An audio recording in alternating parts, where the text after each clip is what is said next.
बहुत समय पहले बगदाद में एक ईमानदार और बुद्धिमान सौदागर रहता था जिसका नाम इब्राहिम था। वह अपने सफल व्यापार और नेकदिली के कारण पूरे शहर में प्रसिद्ध था। उसके पास अपार संपत्ति थी, लेकिन उसके दिल में हमेशा और बड़ी सफलता पाने की लालसा बनी रहती थी। एक दिन इब्राहिम अपने व्यापारिक सामान के साथ अपने काफिले के साथ दूसरे शहर जा रहा था। रास्ते में एक गहरा और विस्तृत रेगिस्तान पड़ा, जहां रात बिताने के लिए उसने अपने काफिले को एक नखलिस्तान के पास रोक लिया। रात के सन्नाटे में जब सब सो रहे थे, इब्राहिम को दूर किसी चीज की चमक दिखाई दी। जिज्ञासा में वह आगे बढ़ा और रेत में दबा एक पुराना सुनहरा दीपक पाया। जैसे ही उसने दीपक को साफ किया, एक जोरदार धमाके के साथ एक शक्तिशाली जिन प्रकट हुआ।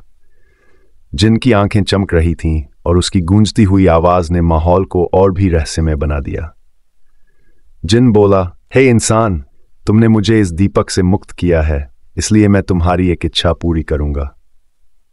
इब्राहिम ने आश्चर्य और खुशी के मिले जुले भाव के साथ सोचा और कहा, मुझे ऐसा व्यापार चाहिए जो हमेशा लाभ में रहे और कभी नुकसान न हो। जिन्न मुस्कुराया और बोला, यह संभव है, लेकिन एक शर्त है, तुम कभी लालच नहीं करोगे, वरना सब कुछ खत्म हो जाएगा। इब्राहिम ने तुरंत हामी भर ली। अगली सुबह जब वह बगदाद लौटा तो चमत्कारिक रूप से उसका व्यापार तेजी से बढ़ने लगा।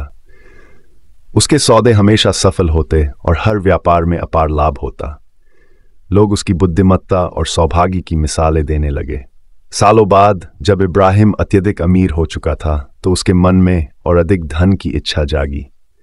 एक रात जब वह अपने खजानों को देख रहा था, उसे विचार आया कि यदि उसके पास दुनिया का सबसे बड़ा व्यापारिक साम्राज्य हो तो वह इतिहास का सबसे सफल सौदागर बन सकता है। इसी लालच के प्रभाव में उसने जिन को फिर से बुलाया और कहा, मुझे और अधिक धन और शक्ति चाहिए ताकि मेरा नाम हमेशा याद रखा जाए। जिन अचानक क्रोधित हो गया और बोला, तुमने शर्त तोड़ दी इब्राहिम, तुमने लालच किया है और अब तुम्हें इसकी कीमत चुकानी होगी। अगली सुबह जब इब्राहिम जागा तो उसके सभी खजाने, व्यापार और संपत्ति समाप्त हो चुकी थी। वह फिर से एक साधारण आदमी बन गया, जिसके पास न धन था न प्रतिष्ठा। लोग उसे पहचानने से इनकार करने लगे और वह शहर की गलियों में भटकने पर मजबूर हो गया। समय के साथ इब्राहिम को एहसास हुआ कि असली समृद्धि ईमानदारी और संतोष में है, न कि अपार संपत्ति में। उसने फिर से परिश्रम करना शुरू किया, लेकिन इस बार वह अधिक ईमानदार और साधारण जीवन जीने लगा।